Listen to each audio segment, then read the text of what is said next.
Shri Gurubhyo Namah, Ellargu Namaskara. Welcome to 115th workshop of Madhvacharya for youth.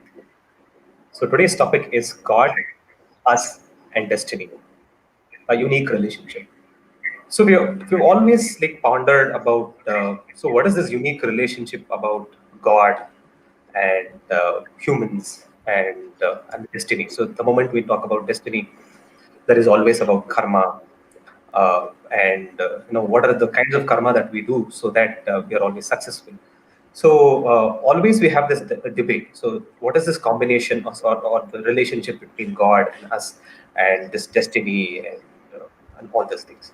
So today we have Sunder with us, who will take us through all these three aspects about our lives, and then we see how we can integrate all these three things and have a meaningful life. So I'll just set up the context for the day. So we'll talk about definition of God and the soul, the concept of empowerment, and what should we do from tomorrow. So basically the key takeaway from this workshop. So I'll welcome Sunder. Hi, good evening, Sunder. Welcome to 115th workshop. Yeah, good evening. Good Shri Gurubhyo Namah Hari Om. Ellarigu Namaskara. And many thanks, Santosh, for this welcome. I must say that I must apologize that we are starting the workshop a little late. There were some technical glitches. We were very well prepared for this workshop, but to start it on time, but we couldn't start. I think that itself is a good background to the topic of God as a destiny and your unique relationship. So it's destiny which is always playing a role in our life, and we can't say no to that. At the same time, we cannot move away from the responsibility of taking the responsibility for whatever happens in our life.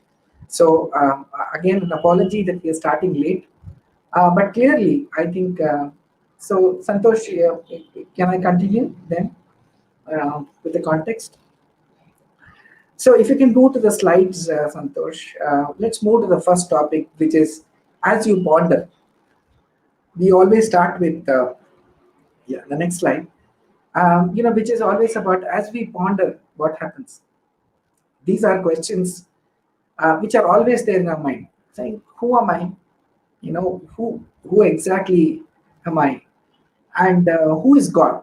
There is something that we always feel that there is God, but who is that God? Or is there God at all? And what is this world around us? Look at the world around us. Look at the people around us. Look at uh, the phenomena that keeps happening, the physical phenomena, the scientific phenomena, and so on. But this world is again something which is mystery to us. But very importantly, as somebody who is a soul, as an individual, while everybody might not want to achieve everything in their life, and different people have different aspirations, and they have a lot of things which are different, but one thing which is absolutely common amongst human beings is asking this question, saying, how can I be happy? The happiness is something that always drives our behavior. Anything that makes us happy, we keep doing it. Anything that gives us sorrow, we try to move away from it. So how can I be happy? But despite so many people trying to be happy all the time, why is there so much suffering? Why do we suffer so much? We suffer, we see people suffering for many reasons. Why does the suffering happen if everybody is trying to always look for happiness? And if God is controlling, this is a very big question, and we have got it in several of our workshops, which says that if God is controlling everything, what is my role in this world? So, when everything is being controlled by destiny, we say that it is beyond us. How is it that our life is in our hands? And if nothing is in my hands, how will I be able to work? How will I be able to move towards that happiness? Because nothing is in my hand. Everything is in the hands of God. And how can I, and very importantly, be happy at all times with absolutely no sorrow? And how do I define success? Because success gives me happiness. But what is success? Now, different people again could have different definitions of success. But ultimately everybody wants to be happy. So these are common questions in our all these workshop that we have conducted. This is the 115th workshop. And I think this question has appeared repeatedly amongst many people, and we have answered it. But since it has always been a part of some other workshop and some other topic, we've not been able to address it as comprehensively as we wanted. But I must say one thing, that this is probably one of the most interesting topics that the our scriptures, our shastras actually prescribe for us. And preparing for this workshop has been a very revealing experience for me. So I'm very thankful to everybody who raised this question, raised this topic, so that I get an opportunity to learn more about this topic and with a greater depth. And as much as important it is to know, equally important is how do you articulate it in front of someone else. So these are the questions that we ponder. So let's move to the next, the first topic in the next slide, Santosh, which is God and us. What is the relationship that we have with God, and what is the relationship that is us as in the soul? So before we get into the core of the topic, here is what is the diagram. We have just tried to pictorially depict what our shastras are saying. This is not an individual invention or something which is a discovery, but more to do with the fact that how do we pictorially get it so that it's enshrined in our mind. Whatever we see, we tend to remember it much better. So if we just look at this, what it says, on the left side, you will see it is God or Paramatma. He is he's an entity with infinite resources. He's independent. That means everything that he does is completely in free will. It is his free will. It is what he wants to do. Whatever he wants to do, and in whatever time he wants to do, in whatever manner he wants to do, he is able to do it. That entity is called Paramatma or God. On the right side is us. Now, deliberately, we have used that picture, which has got three layers. So, inside us, there is a soul, and there are two layers of the physical body. Now, when we say us, we typically say, okay, it's me, which is the soul and the body together. But the Shastras have defined it differently. Because the concept of eternal happiness applies to the soul, and whatever is connected to the body is temporary. So when we say we are happy, when let us say somebody has gone and eaten a dish, he feels very happy, or he wears a new piece of cloth, he feels happy. That's a happiness we are getting because of our sensory organs. Our sensory organs are sensing something pleasant, and thereby we are becoming happy. That state of materialistic happiness is temporary. It is there, it is ecstatic, we feel very happy at that point in time, but slowly that state of happiness keeps going away. So that has got to do with our outer layers of our body. But when we say us, there is an important soul, something called jiva, which is there within us. So we have explained the importance of jiva and how one can perceive jiva in earlier workshops. It is very clear. Let us say a person is alive. We say he is alive. Jivantavagidare. But the moment the person dies, we say the person is dead. The soul has left the body. That means the soul is different, the body is different. This is something that everybody has experienced it, everybody has seen it in his life. So therefore, when we say us, there are two parts. One is the body and the other one is the soul. The state of happiness, the state of bliss exists only with the soul. The body cannot give us, the sensory organs cannot give us that state of permanent happiness. That is a spiritual state of mind that we have to try to be at all points in time. So therefore, whenever you're looking at us, the soul, it is the Atma, right? Now, why do we have this problem? We have this problem because we believe the question that comes to us, why do we have those questions? Though we get those questions because of the following reasons. One is, we say that God is everyone, He is Almighty, He is making me do everything. So when He is making me do everything, everything I will do is completely dependent on Him. So if He wants me to do good things, I will do good things. If He wants me to do bad things, I will do bad things. Why? The question therefore is, why should I be blamed for whatever is happening around me? And that is where, the unique explanation given by Sri Madhvacharya really helps us answer this question, who am I? So there he answers this question about the soul. The soul is inherently having knowledge and happiness. So the soul, as we have written in the slides, I hope some of you are seeing the slides. I believe many of you are watching it on mobile phone, but please make it a point to see this slide if you can, because that will help you understand this easily.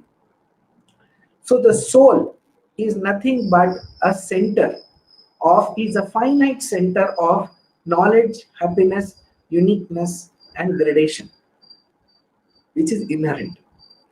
So the soul is finite.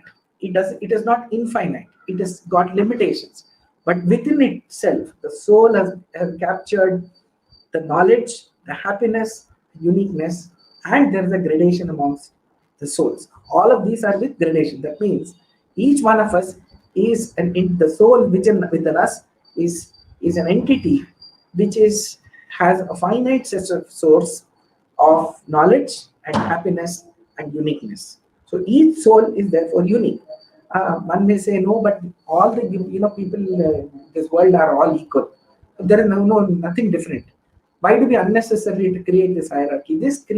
Hierarchy is not created. It is already implicitly there.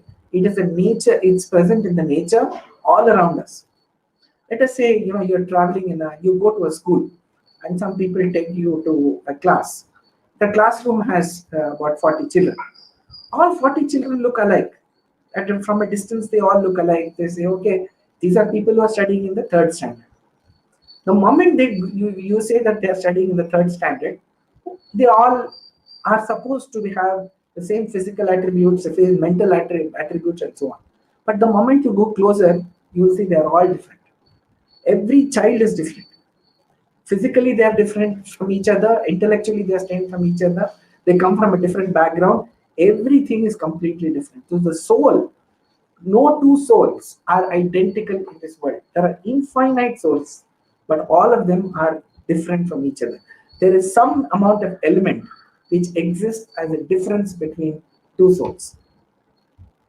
So with that explanation, they are different, but very importantly, and this is what I want you to remember, is that the soul is a finite center of knowledge as well as happiness. Okay. Now, soul, therefore, now please go to the previous slide, Santosh. We have not yet finished this. The soul was not created by God. It's very important for us to know. The soul existed alongside God, and both are anadi. That means both of them have been there since the beginning of time. But whenever the soul has to manifest in this world, whenever the soul has to come into this world, God brings them into this world. So the soul has his own motivation, the soul has its own knowledge, and soul has its own nature. And because of that nature and that ichha, that is the interest or the motivation, God brings them into this world. And he gives them a body which goes with the nature of their soul. And that is how we come into this world. We may come into this world in any form that is commensurate, that's proportionate, and that's in line with our basic nature. So therefore, it is very important to look at this new face in the new manner and new perspective in which we are looking at ourselves. So we existed alongside God as souls, and he brought us into this world to give us an opportunity to actually seek salvation, to to to constantly improve ourselves, to constantly grade ourselves, to constantly learn about him and the world, and to be able to do good deeds, and so that we are able to achieve our full potential and seek that state of bliss. So therefore, the role that you see, the center, there's a box, it says world. In that world, here is our opportunity to perform. It's like a playground for a cricketer, or a classroom for a student, or a laboratory for a researcher, or a hospital for that is for a doctor, and of course a software company for a software developer, right? It is an opportunity for him. It's a playground for them to come and start performing, and so that they can perform the activity and go over to the next stage. So this world, therefore, is a very positive place for us. God has created this world to ensure that we are all able to perform. If this world did not exist, the world has its limitations, the world has its challenges, but it is also the place where we are able to work and prove and perform and be able to get liberation. This liberation, therefore, would not have been possible if this world did not exist. So in this world, what happens? God shows His grace towards us. In other words, called karuna in Sanskrit.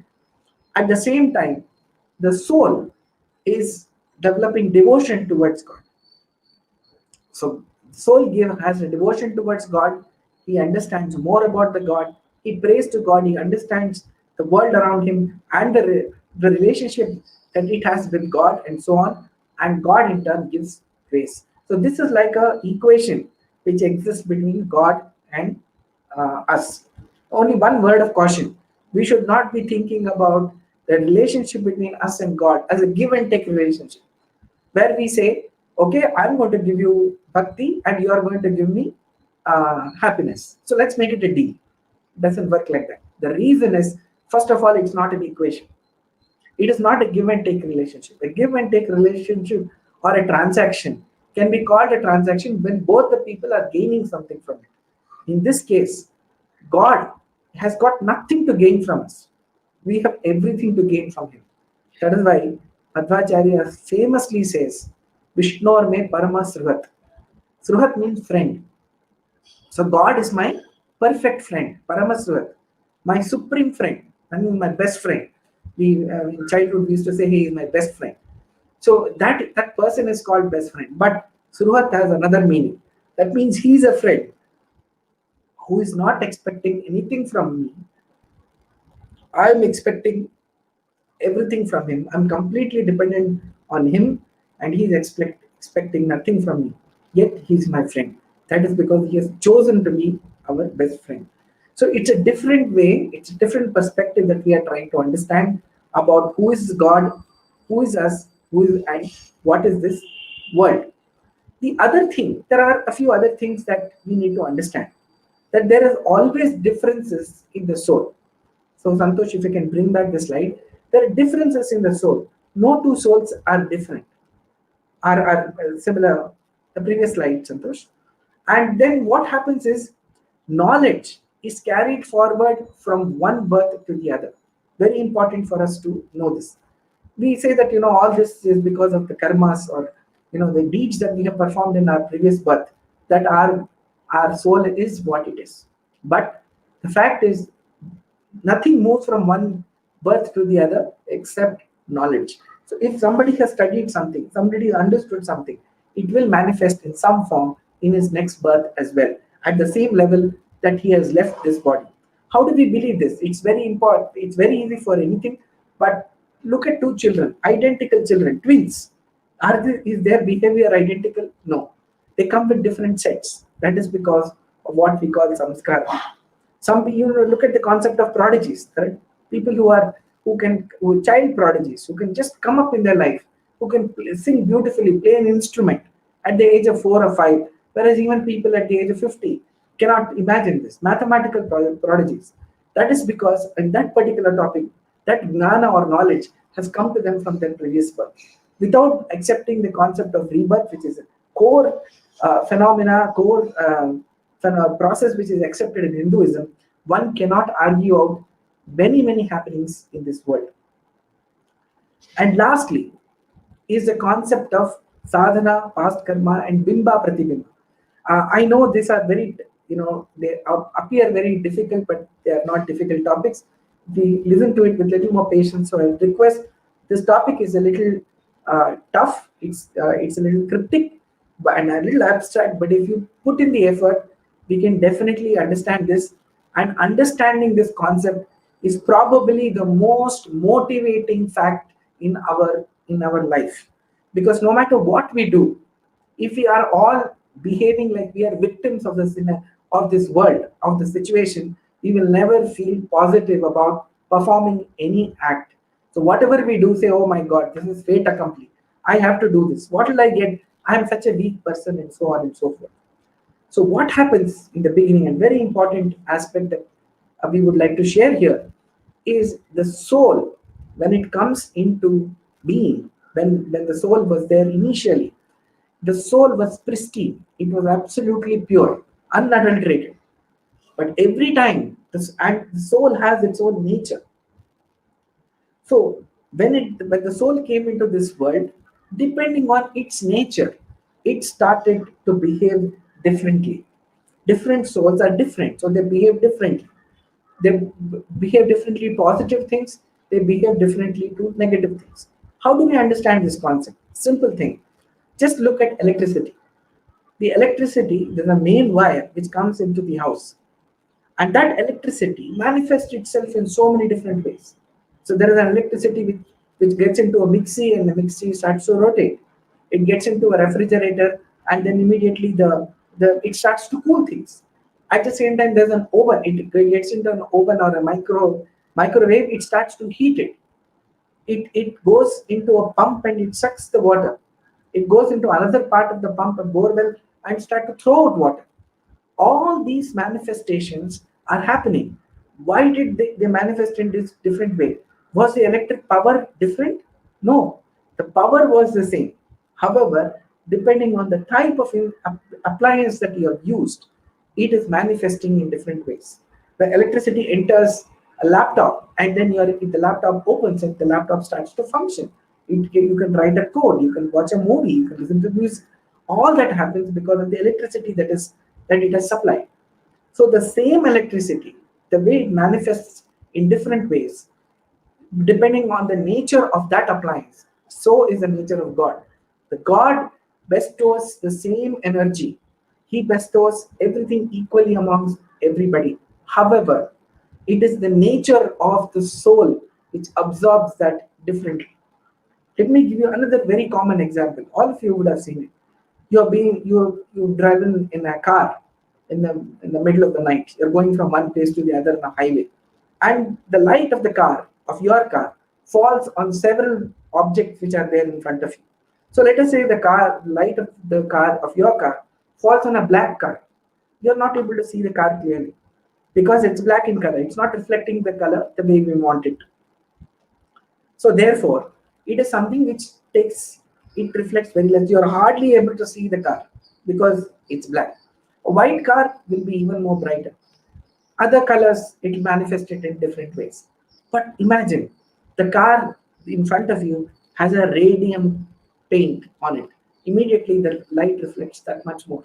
So therefore, for the same input, the outcome is different depending on that object. A teacher teaches the whole class equally. There is a student who gets the first rank. There is another student who is not able to absorb the lessons and might fail. Now, why did this happen? Was the teacher different? Did the teacher think differently? No. It is just because the absorption capacity of each soul is different. That is why these changes start to happen. Birth to birth, every birth, once the soul has come in, the innate nature starts to manifest, and then what happens? This nature is also colluded by different experiences the soul has. So if the soul is a positive soul, sattvika, so we have got three gradations, which is sattvika, rajasa, and tamasa. If the soul is of a sattvika nature, it will do only positive things. If the soul is tamasic, it will take only negative things. Classic example, which we all know, is Pandavas and Kauravas. They came from the same family. Both of them came from the Guru family. But look at the difference in which they had the same Guru, Dronacharya, they had the same ancestors, everything was same. Lord Krishna was there for both of them. He offered that, yes, do you want me or do you want my Narayani army which will fight the war? But look at the differences, the difference in their approach. The same Lord Krishna also showed Vishwarupa to Arjuna but he also showed it to Duryodhana and all his people. Why weren't they able to see it? That's because of their inherent nature. They were not able to see that. Whereas Arjuna saw that, and what a great Gnani he became. He fought the war and he won the war. So much so that Mahabharata says, Yatra Yogeshwara Krishno, Yatra Partho Dhanurdhara, Tatra Shri Vijayo Bhuti, Dhruva Nitir Mama. Sanjaya comes to that conclusion, saying wherever there is Lord Krishna and wherever there is Arjuna, there has to be victory. Why did this not happen with others? Because of its own nature, right? So this is the kind of a background that we have towards God and us. So of course we want to give little more questions.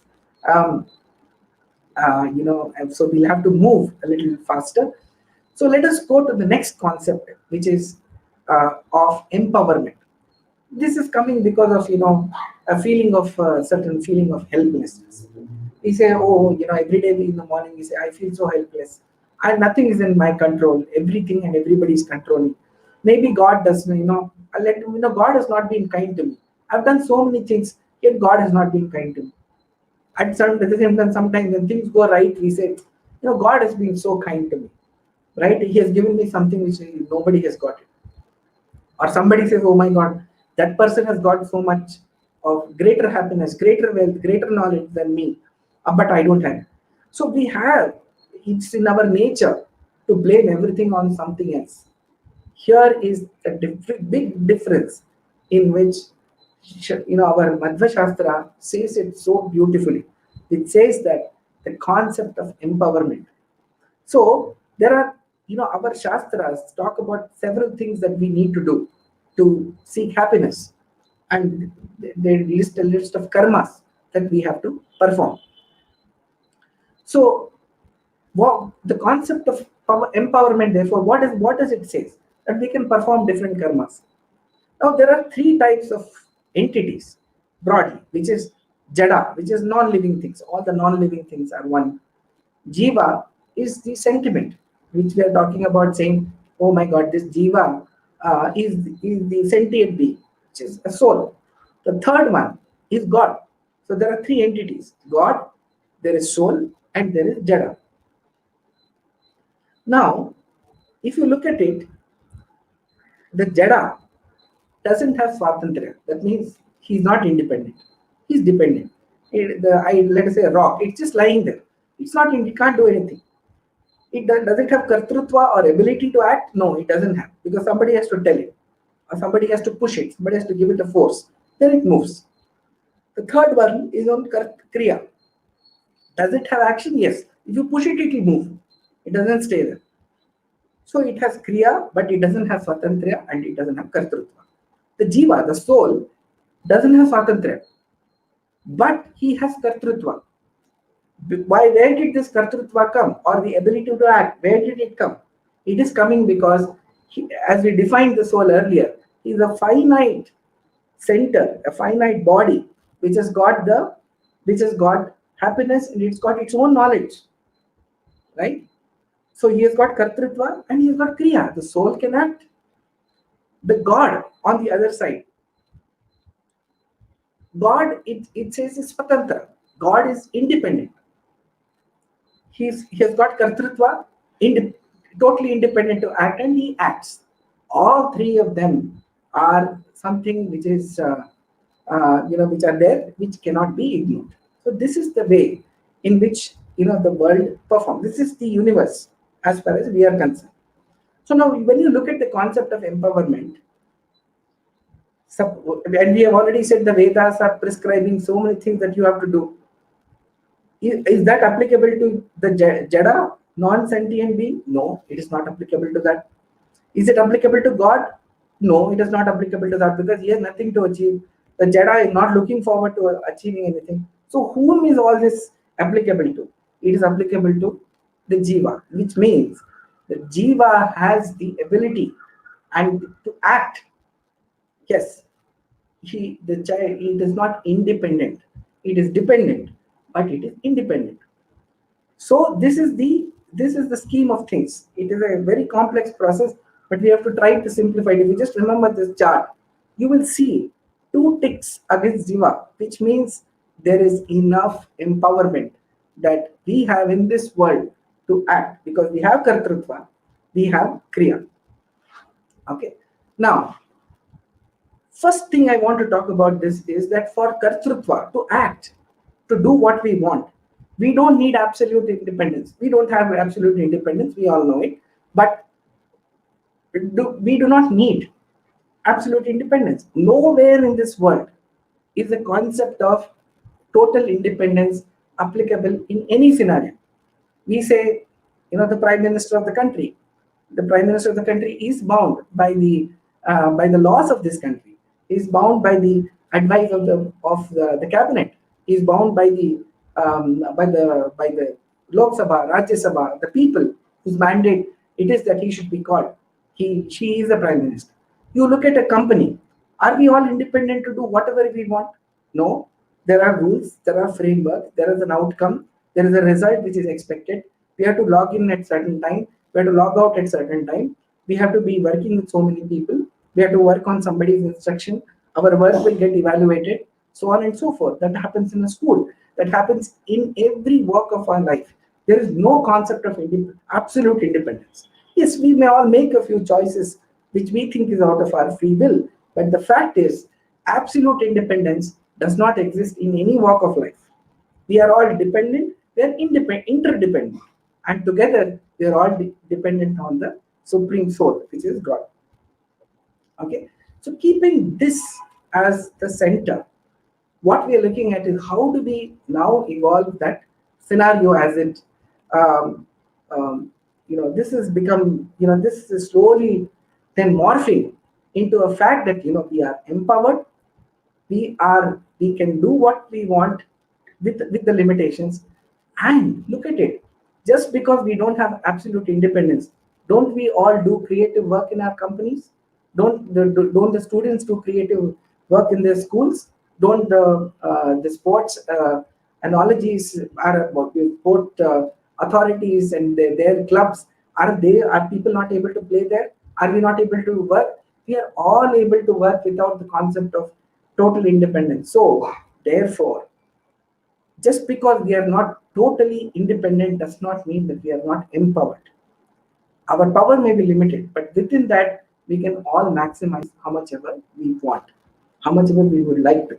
That is inherent in us. We have that ability. The Shastra clearly defines what all we can achieve. We are. So how do we make that positive progress? So we were born in this world. There is an inherent nature. There is a certain environment that we are in. How do we make progress? How do I know I'm doing the right thing and I'm moving towards that state of happiness? I don't know what has happened in my previous birth. I don't know what's going to happen in my future. But today, this birth is what I have. If I perform the right deeds, if I help other people, if I pray to God, if I study the scriptures, if I get that knowledge and refine my thinking, if I meditate on God, if I do the right thing for the society, what happens is that because of our positive nature, that is going to be get a positive enforcement around us, and we are able to move towards our success. So now the Shastras are nothing but a workbook. It's an absolute workbook to help us make that progress. So our scriptures have given us the goal, have told who is God. Our scriptures have told who are we. We are dependent souls. The only independent authority in this world, in the whole universe, is a supreme God. And we are all dependent on him. The scriptures have said this. At the same time, they have also given wonderful methods and processes and thoughts that if we practice these, we can move to the next level of happiness and achieve that happiness. So there is absolutely nothing which stops us from taking responsibility for our lives and then ensuring that we are performing the positive deeds. So this is the concept of empowerment. I will cover two other topics quickly. Santosh, if you could get up the slide. That spiritual nature, if we had presented this in an earlier, this one, where we say Sri Hari is supreme and we are all his devotees. If one is in this spiritual frame of mind, which has got a physical part, there's an emotional part, there's a mental part, and there's an eternal part. All these are taken together is a state of spirituality. So spirituality addresses all these topics.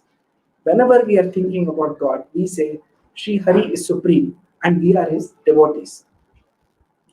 So if one is in that state of mind, if one is in that state of, if one continues to believe in that and reinforces with his own experiences, that state is called, that state of mind is something which will take us towards the concept of salvation.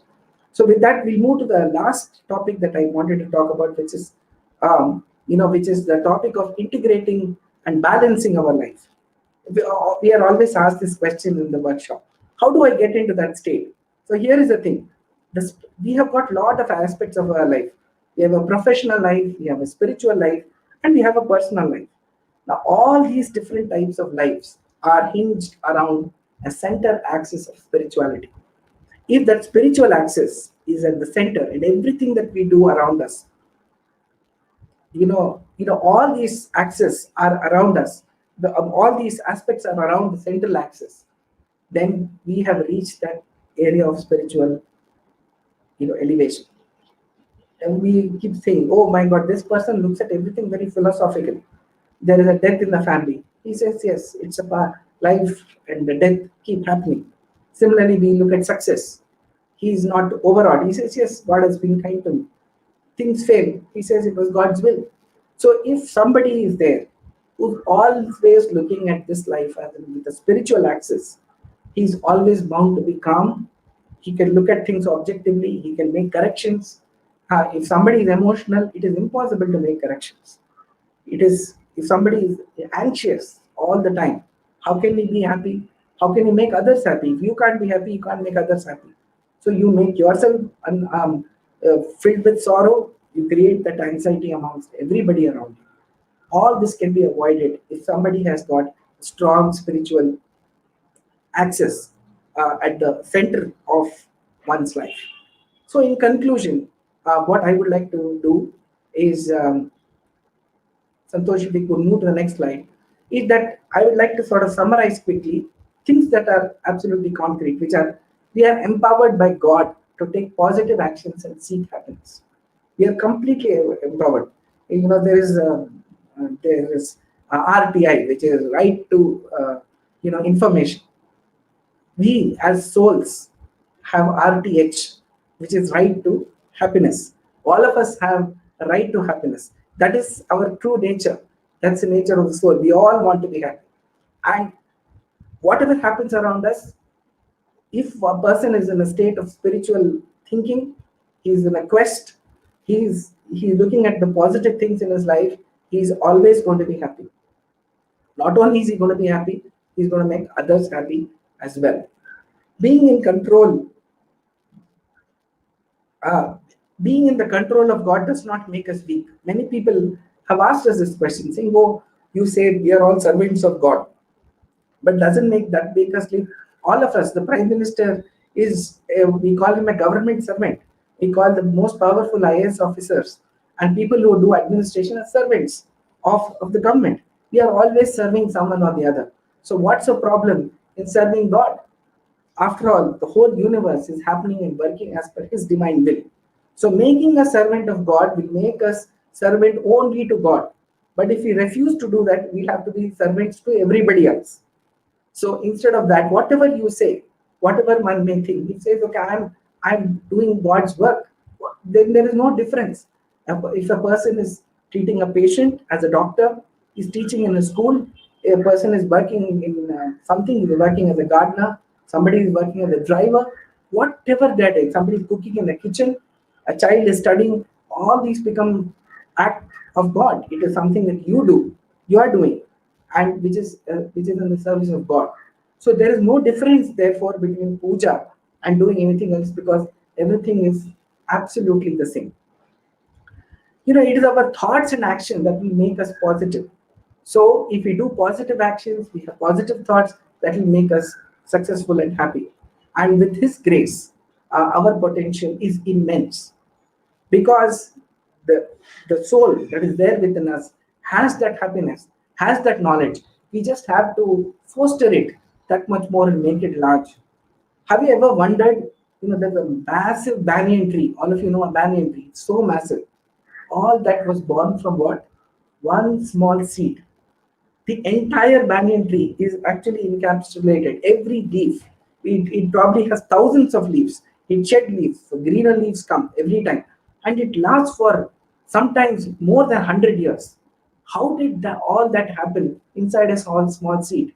If the seed is kept somewhere else, will it grow? No, it has to be brought back.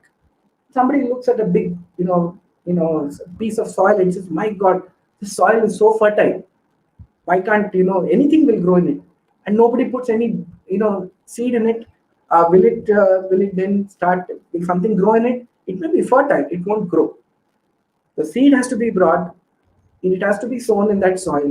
It has to be fostered with and nurtured with water and sunlight, and then it slowly starts to grow. So, like that, our soul has got that happiness. It has to. We have come into this world.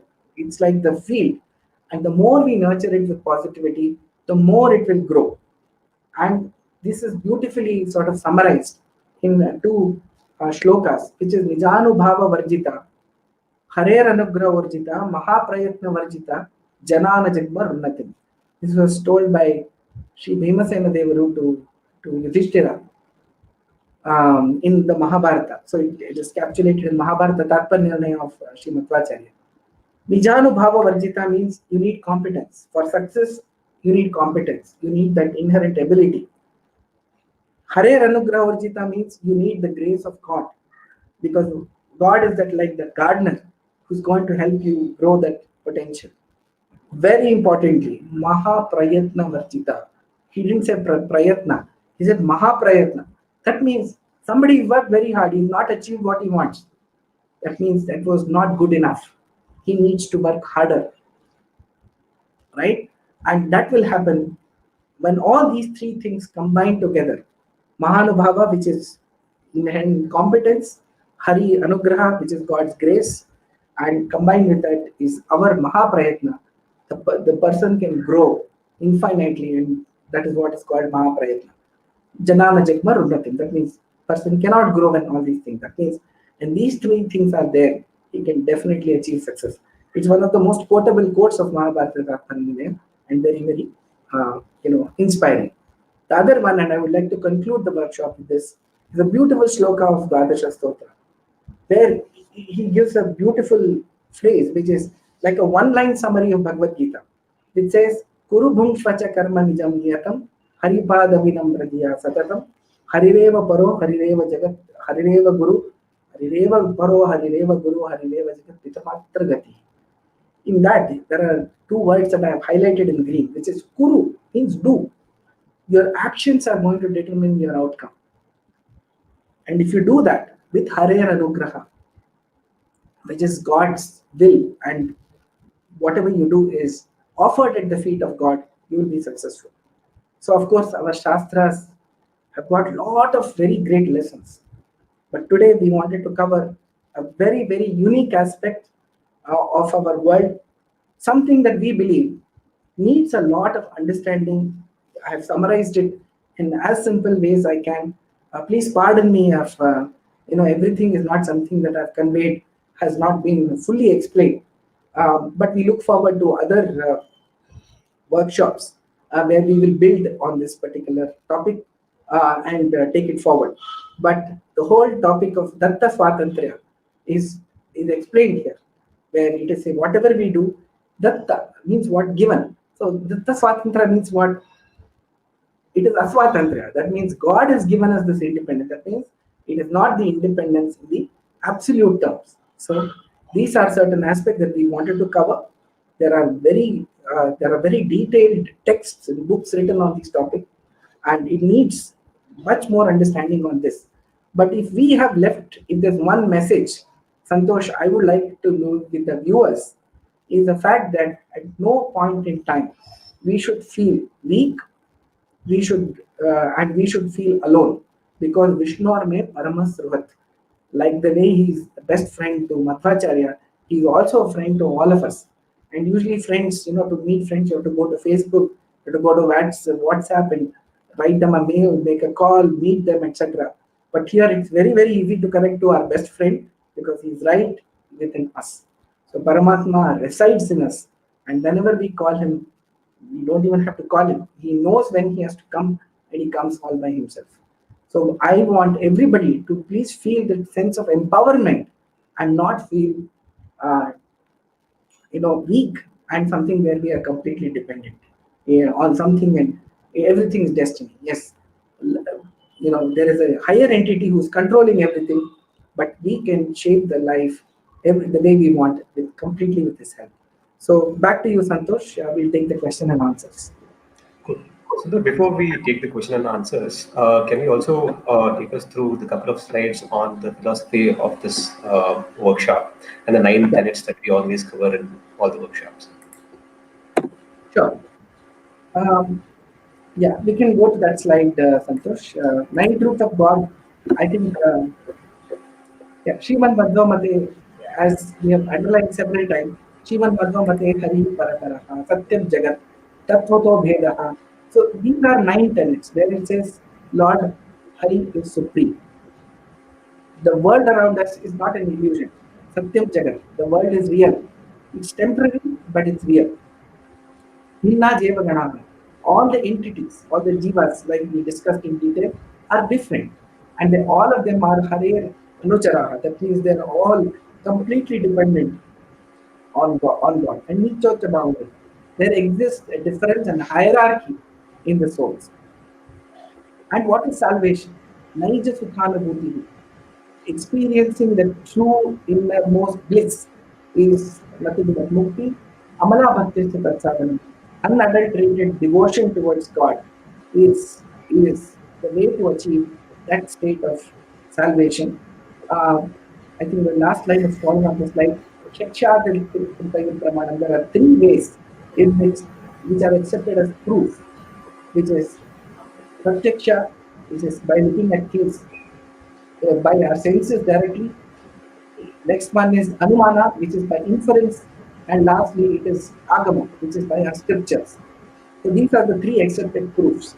Akilam Vedyo, which is that all the Vedas and all the sutras of all the Vedas are always talking about Hari. They describe Hari. So these are the 9 tenets that we have. We have been talking about different aspects of this in our workshop.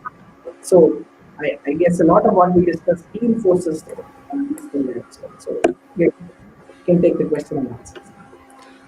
Cool, Sunder. Sunder, I have one of my personal questions that you are also saying that anything can be achieved.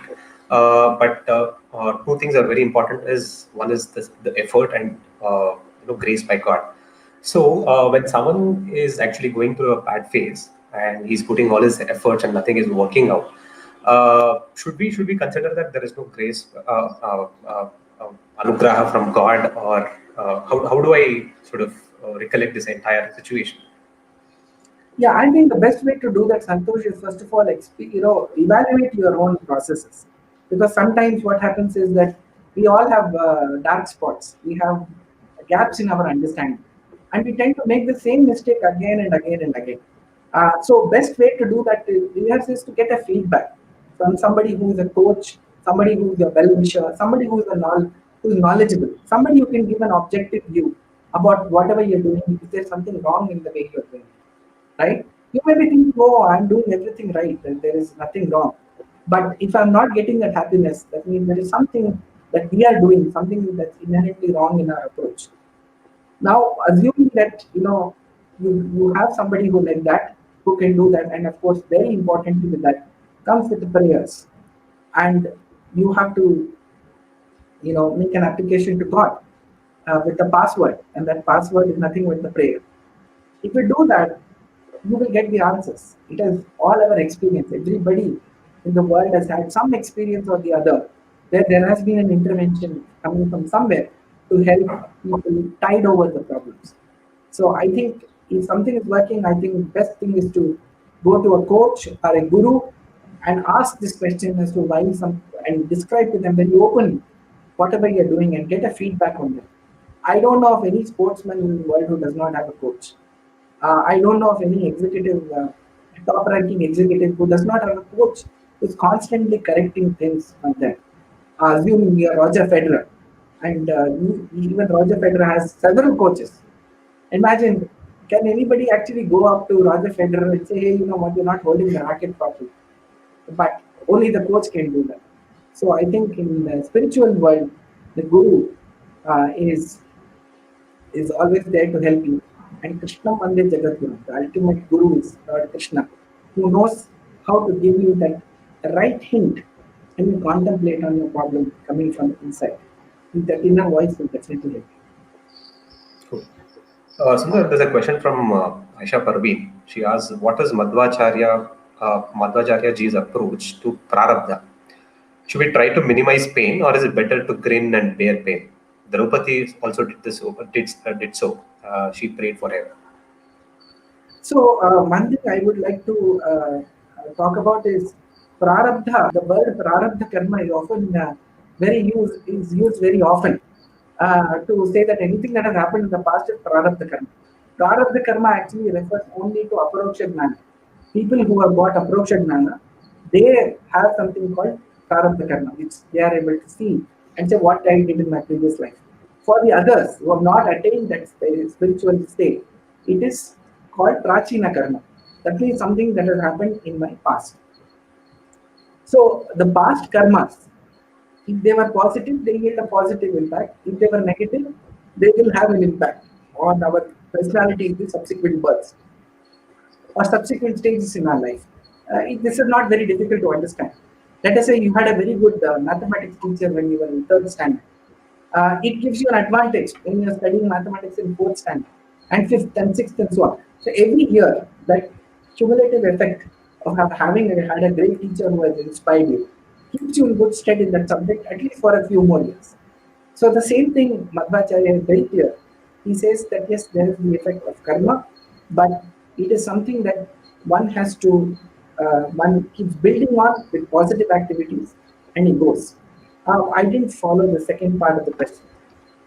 So the second part of the question is, or is it better to grin and bear the pain, like Draupadi did, and she See, prayed for help? yeah, so the thing when we talk about this topic about whether one should bear the pain or not, the natural instinct is not to bear the pain. The natural instinct of a soul is to say, no, I don't want to bear this pain. I want to move on. But till that person, actually finds a solution, the soul bears the pain and he moves on. So there are two types of pains. One is when you're trying to move to a higher level, there are certain challenges that we face. That is a positive pain to experience because it is happening because your body, your mind is coping up with the next level of things. Again, very common example. Let's say everybody is going to the gym. The first 1 week of going to the gym, all of us have been there. You know how it is. There is no question of 4 packs, 6 packs, and muscles and all of that. What do we get? We get pain all over our body. So that pain, and you go and tell the coach there, what is he going to tell you? He's going to say, no, no, first few days it will be there because your body is coming to terms with that. Similarly, mental, challenges. Let us say you are sitting in for a meditation session. What happens? Is it easy to get into that state of meditation? Not at all. On the contrary, it is very difficult. Your mind keeps flowing. People can't even sit on the floor. They feel body pains everywhere. They are not able to sit together. They're not able to focus. Some people say, I can't focus more than 5 minutes. To other person, he says you are able to meditate for 5 minutes. That itself is a big thing. So anything that comes because we are going to a higher level of achievement, spiritual, physical, professional, that pain is worth, you know, is worth bearing. But here, in the case of situations where we are facing pain because of some of our own challenges, our own nature, it is better to try and correct so that we experience lesser pain. Because that's not a pain which will give us anything. We are only suffering because we have all decided to suffer. Now, the example of Draupadi Devi is very different. In the Mahabharata, she is Vastrabhimani Devate. That means she is the person, the goddess, the presiding goddess for Vastra. So when was somebody attempted to disrobe her, she was having that conviction that what she wants to achieve on that day is two things. Is one, to prove to the world what kind of people Kauravas are. Because after the war is done, there will be so many questions which are raised. That time people should know that what the Kauravas have done and to what levels they have stooped in their world, in their life. The other one is also to show she is the incarnation of goddess Bharati. So her objective was also to show the grace of God. That when the whole world, everybody who is meant to protect you, is not protecting you, even at that point in time, there is someone who can protect you, right? That is why Bhagavata, if you see, has got stories of God saving all kinds of living beings. So there is a story about an elephant being saved in Rajendra Moksha. He saves the crocodile by killing it because it was performing an evil deed. There are stories about how God has helped and elevated even an ant. All these things, examples are given. Different ways. 5-year-old children like Dhruva and Prahalad. We've heard the story before. Again, we talk about the salvation that he gave and the help to liberate somebody like Bhishmacharya was 800 years old, and everybody in between. Everybody and every kind of soul can hope to be redeemed from that pain. Okay. So there's a follow-up question by Aisha. If during a phase of terrible crisis, we pray to God, but He doesn't apparently help, what should one understand? So one should understand that that is the sorrow that one is experiencing is something which is meant to be a part of, which is because of their prachina karma. That means because of their past deeds, something that they have done, because of which they are experiencing this kind of a problem. So God, the conclusion one should know is that God is just waiting for the right time to intervene, and He will intervene and He will give that relief to the deserving soul for sure. So if somebody is, and everybody has experienced it. There is nobody in this world who has not experienced pain at very deep levels. But the faith in God, the faith in humanity, the faith in doing the right thing is what is going to help that soul come out of it. At the very first obstacle, if people sort of give up on their quest, this we are talking about a spiritual quest, which could take several births. Today is that the end result will not be achieved today. It might take a prolonged period of time, but the results are there for sure. And God will be the Karunalu, who is the most kind, and He will intervene at the right time. Till such time, one should be under the conclusion that God is waiting for the right time and helping you get that experience. Right? Look at a parent. Parent takes a child, admits him to a school. Doesn't that parent know how difficult education is? How difficult a career in education is? They, they take their child and admit them in top colleges, top schools where portions are difficult. The intellectual challenge is tremendous.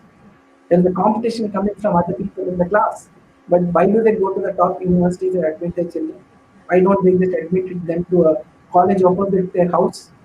Because they believe that going through that grind gives them, the graduation. So everything, the child, small child, is taken to the doctor to vaccinate him. Don't the parents know how difficult it is, how painful it is to undergo one small vaccination? They do that, but they don't give it up because it is good for the child. Similarly, God, Harireva Paro, Harireva Guru, Harireva Jagat Pitru Matra Gati. He is the father, he is the mother. He knows more than anybody else how much, how much sorrow we can all stand. So I think our Guru Sri Satyatma Tirtha Ji has told very well in one of the pravachanas that God will give us difficulties. Sometimes these difficulties look unsurmountable, but we have to remember that He will never put us in so much trouble that we can't remember Him. So no matter what happens, Purandaradasu has said beautifully, ಕಷ್ಟ ಕಷ್ಟದಲ್ಲಿರಲಿ ಉತ್ಕೃಷ್ಟದಲ್ಲಿರಲಿ ಎಷ್ಟಾದರೂ ಮತಿ ಕೆಟ್ಟಿರಲಿ. That means whatever be your state of mind, let us not forget to remember God. And I think that is a great lesson that it manifests in so many stories in Bhagavatam. Cool. So there's a question by Anand Imtiaz. He's saying, like, how do you say God is a super soul?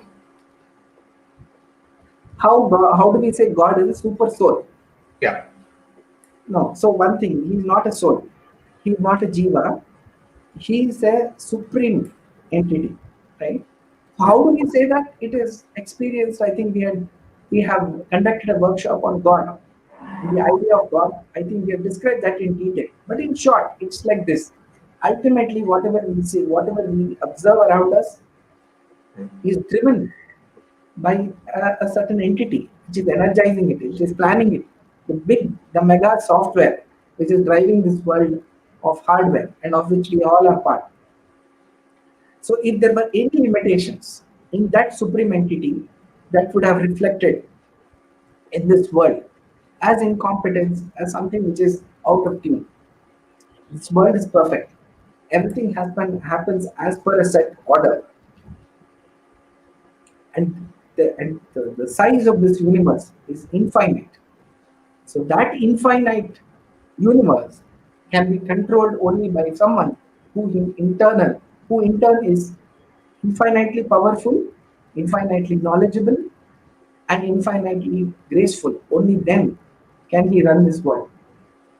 Right? So that is what makes God. The concept of God is this, that he is supreme and he controls the rest of the world. So we have to accept the existence of a supreme being. How else do we explain this world? Okay. So there's another follow-up question from Ahmed. He says it is proved that God is one none like him as per the Vedas. Hence, there cannot be something besides him which is eternal. Hence, soul cannot be eternal. So, what do you think? Soul is eternal, or will be created at some point? No, the soul was always eternal. It is very clear. Madhvacharya clearly says it is something that exists. God, as we have explained, helps that soul manifest in this world with a body. So, Jiva is Anadi. There are so many other Anadi entities in this world. Kala, that is time, space. This is Anadi. How do you say that it is Anadi? How do you say space is eternal or infinite? It's very simple. Let us say Kala. Time is eternal. So we say no, time started on so and so date. Do we say something like that? There is no such concept. Right? Time did not start. So what was there before that? 3 hours before the start of this time, was it time or not? Even that was time. Now the space. We said no, space is, earlier we believed the earth is the space. Now we are, we evolved and no, there are other planets. Now we are saying no, the Milky Way galaxy is the world. Now we have got other galaxies. So similarly, we are slowly discovering that there is no end to this universe. Because let us assume the universe, very big, but it's a box. What is all this? The space outside that? That is also space. Right? So there is no, these concepts are infinite, as well as the fact that they are there from forever. All of them are another. Okay, so the question from Chaitra. She says, Prarabdha karma is that which we are expecting to go through in the existing birth. It is a subset of Sanchita karma. So Sanchita karma is a sum of total of the karma of all previous birth. I think you need to tell us what is Sanchita karma and Prarabdha karma, and then about this clarification. Yeah, what is the question actually? Prarabdha karma is that which we are expecting to go through this existing birth. It is a subset of Sanchita karma. So Sanchita karma is the sum of the total of karma of all the previous birth. No, so there is, all of them are the same thing. When Sanchita karma is understood by an approksha jnani, That means he has reached the state of aproksha gnana, and that means he has understood the true nature of his soul. Then when he's looking back at all the papa karmas or all the karmas that he has performed, doesn't have to be negative, that is called prachina karma. The word sanchita karma actually refers to both the types, which is prachina karma, which is experienced by people who have not yet achieved aproksha gnana, and aproksha gnana, which is the aproksha gnanis who are experiencing prarabdha karma. So sanchita karma means sum total of all the, she has defined it correctly. Sanchita karma means all the karmas that you have accumulated, with both positives and negatives accumulated in it. Okay. A question from Sudarshan: Why do we do not know that it is right and what is wrong during our birth itself, so that we don't have to do mistakes or sin? No, so the question is that when the child, let us say somebody is born, if the child knew at that stage itself what is right or wrong, then it will not perform anything that is, will not do anything which is wrong, and keep on doing the right thing. Doing right things or wrong things is in our nature. Okay. But it is born. We are born with that the tendency to do right things or wrong things. With the same Okay. circumstances, like the Mahabharata example that we have given. So these are the situation is not that we were Pandavas and Kauravas were not different. They got the access. Everybody knew what is right and what is wrong. Duryodhana knew what is right and wrong. He knew that what he was doing is wrong. That didn't stop him because he has an affinity to do things which are wrong. Right? Like the color of milk is white. Did anybody add that white paint to it? No. It's the nature. If it's not white, it's not milk, isn't it? So it is in its nature that somebody does it. Now, okay, forget about, the question is, suppose when we were young, we were told all these right or right things. I think it's a great lesson for all of us. That when we are bringing up our children, we bother to tell them about so many things. How to cross the road, look right, look left, so on and so forth. Even younger child, he said, don't put anything you find in your mouth. Okay, we warn the child. Don't put your hand. We tell them what is right and what is wrong. You should get up every day in the morning and brush your teeth. How much time have we spent teaching our children how to brush our teeth? And have we spent the same time teaching our children how to meditate? Have we taught our children, spent the time teaching them stotras and prayers? So, in other words, we are getting our children into this world totally unprepared for the challenges that they face. What is the biggest challenge that today's world faces? Lack of spirituality, lack of that balance in life, lack of that equanimity amongst people, which is Okay. leading to hatred, which is leading to anxiety, which is leading to people doing the wrong things. So, in my opinion, I think that's a great question. If people were told early in their life, definitely they will get that knowledge and start doing the right things. What Okay. was Noah's age when he got the Upadesha from Narada? He was just 5 years old, but he built on that in his. So I think that's a great lesson. But at the same time, it is important to know that while we may be getting the lessons from coming from everywhere, but it is really up to us. That is the Jiva Kartrutva, because we have an affinity towards doing something in a particular way. If we have the affinity to do right things, we start doing that. If we don't have affinity towards them, we will not do it. So it's not there enough just to have the knowledge available to you, right? Today, everybody has downloaded Bhagavad Gita on the laptop. How many of us read it? That is going to make the difference. So, Okay. Kartrutva, therefore, is going to be equally important. But I think it's a very good suggestion and very good point, which our Shastras are saying again and again. Kaumara Kalcharit Prajna. That is why Madhvacharya for the youth is its primary duty to give this realization and help get at least people familiar with the shastras and the message that our shastras have to give, so that people are able to build on it. Okay. Another question by Aisha. Official Diksha is very important. However, if a person does not get the chance to get that Diksha, what does she do?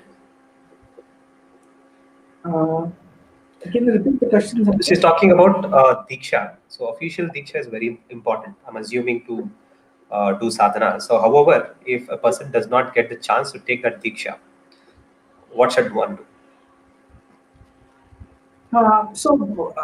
First of all, I think we should She's not establish. specified what.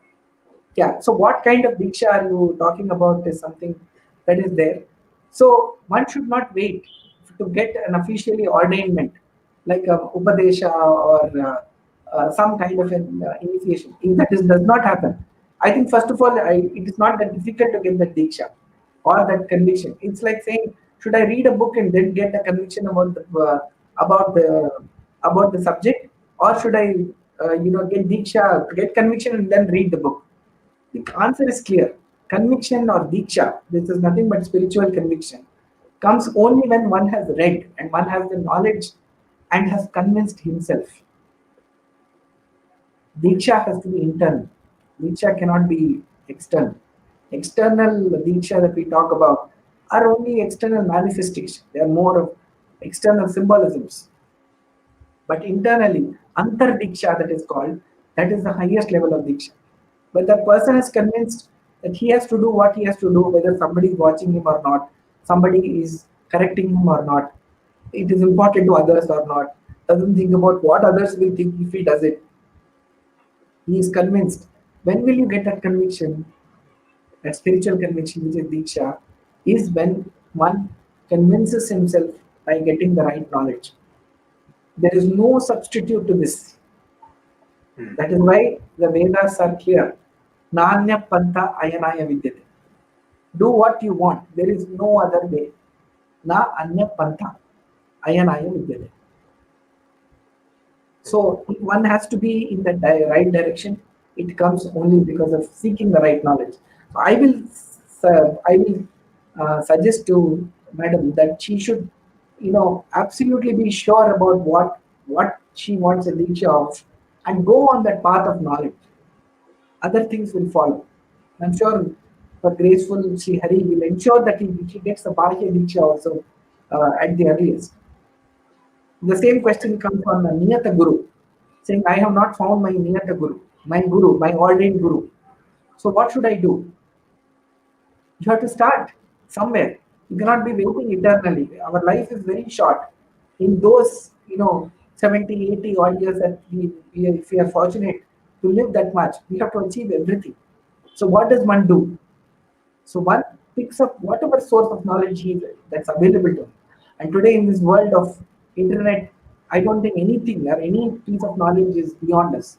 So whoever is a guru from whom you can learn, you can start from there. Start from listening to pravachanas. All the pravachanas by all the great scholars and Pitaధిపతి is available to us just at a tip of a click of a button. What more do we want? Any book of Madhvacharya, go to any bookstall, and just call them. They will ask you which Mat publication do you want for this particular topic. So the world is very. Amazon is there. You can order a lot of books on Amazon and other places. So sadhana today is very very easy to do. If you ask me, than ever before. And with that knowledge will come that diksha. Only knowledge can bring in that conviction. And with the knowledge, experience. When we say that God is like this, in what way have we experienced it? Supremacy of God. In what way have I experienced that I am different from God? In what way have I experienced different? All these will come to us. These experiences will go. But we have to start. Sundar, another question from Shrikant Neti, who says, who prompts Jiva to do bad karma, although Paramatma is already residing inside us? Yeah, so again, as we said, nobody prompts. It is the jiva's nature, in its inherent nature, to do negative things. Nobody prompted Duryodhana to do what he did. Did anybody tell him? In fact, everybody prompted him to do the opposite. Okay. I'm giving that example because it's a neutral example. I'm not able to give anybody else's example because we don't know everybody's experiences. So just like the way black reflects light less than white, it's in the nature. Does someone should understand that then and is there a way to change the nature then? While the nature it will defines as the mula amsha in that or the essence of it, then is there a way to sort of change? So No, which means everything is tamed and there's no change possible there. yes. So what happens is there are two types of things. One is the tamasic nature and the sattvic nature, right? So when somebody who has got a sattvic soul, he wants to move he will always have the tendency to move in the positive direction. So God adds His grace to that and helps him move towards that positive outcome. It's like a teacher. He recognizes that some student is hardworking and helps him achieve his goal because he has seen the positivity in that. But at the same time, the tamasic soul will always move towards a negative direction. And God punishes him by, for his evil deeds that he is performing or he's going to perform. So that way, whatever is the negative thing, it sort of keeps becoming negative because the person's inherent nature is like that. And similarly, sattvic. Now there is a third category which is a mixture of both. That there are certain circumstances in which the person shows a sattvic nature, and sometimes he shows a negative nature. It's common. We see all these three things manifest in people and within the same person in three different ways. So clearly, that's the way. The basic nature of a human being cannot be changed. You've heard about the DNA, right? We do DNA tests to determine so many things. It's not done just for parentage. DNA tests are done to find out, what kind of treatment has to be given for cancer, for example, right? Why do we do that?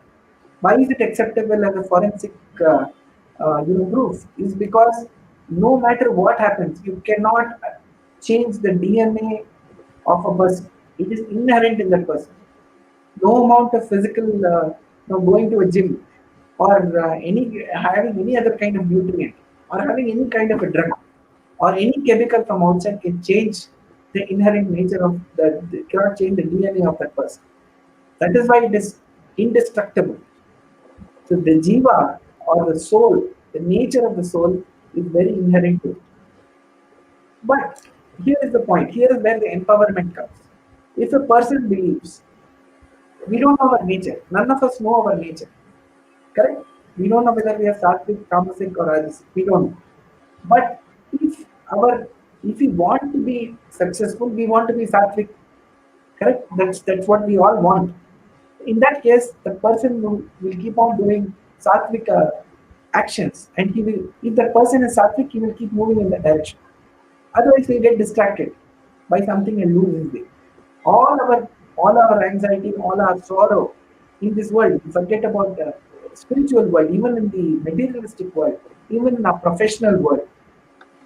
Our nature, we get into sorrow, we get into trouble only when we are distracted from what we should be doing. Got it. So due to time constraints, we will answer all these questions which has come to us probably after this workshop. So many questions that has come in. So probably after this workshop, we can answer to all those questions. So moving on.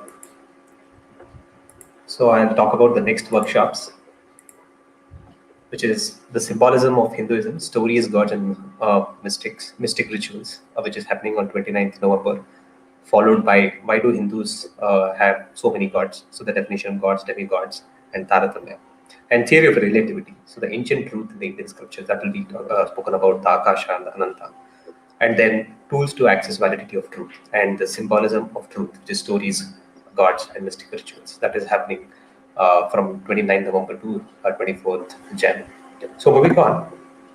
So this is a request to all our participants and the viewers as well. So please suggest to us the kind of topics and the questions that you want to address. You can write it to us on the description, or you can also write it to us on Madhvacharya for numerical for youth at gmail.com. So you can drop us your suggestion, topics, and questions. So we will definitely answer them. So, and how do we better the workshop? Please do write it to us. So we will take all these feedbacks and to come back to you with a better experience. And someone wants to become a volunteer can also write into us on this email ID. And then Madhvacharya for Youth is present on YouTube, Facebook, LinkedIn, Instagram, and Twitter on this handle, which is Madhvacharya for Youth. And the next workshop. Santosh, I would request you to kindly cut and paste the topic, all these links on the comment section so that people can have it readily available. So while you're doing it, you may take a couple of minutes while I talk about the next another topic which I wanted to discuss with everybody. In the meantime, if you can copy and paste, that will be kind of you. So one thing I'm seeing a lot of questions. Unfortunately, we don't seem to have the time to be able to answer all these questions. I think one of the thing is that we've introduced a lot of terms in one single workshop, which are new, which we have not spoken. I fully take that feedback.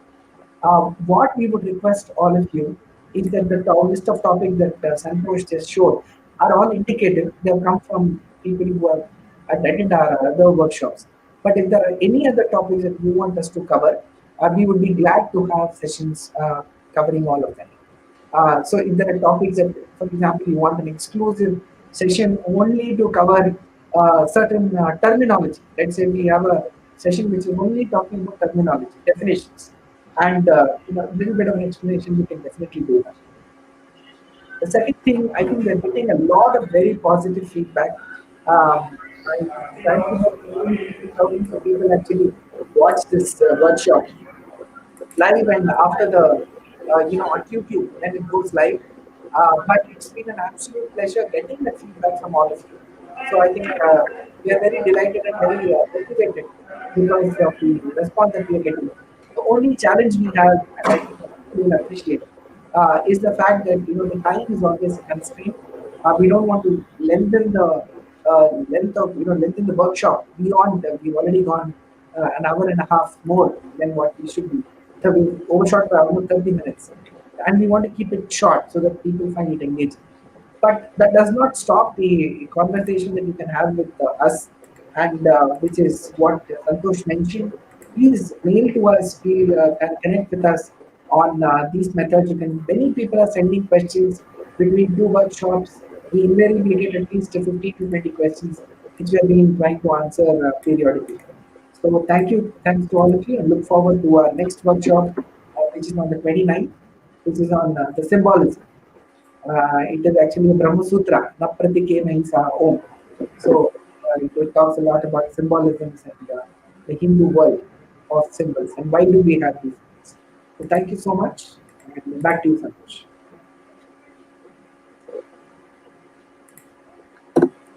So before we wind up this workshop, so I wish all the viewers a happy Diwali, and then I request you to block your calendar for our next workshop. So we will send you an official mail, so you can follow us on this.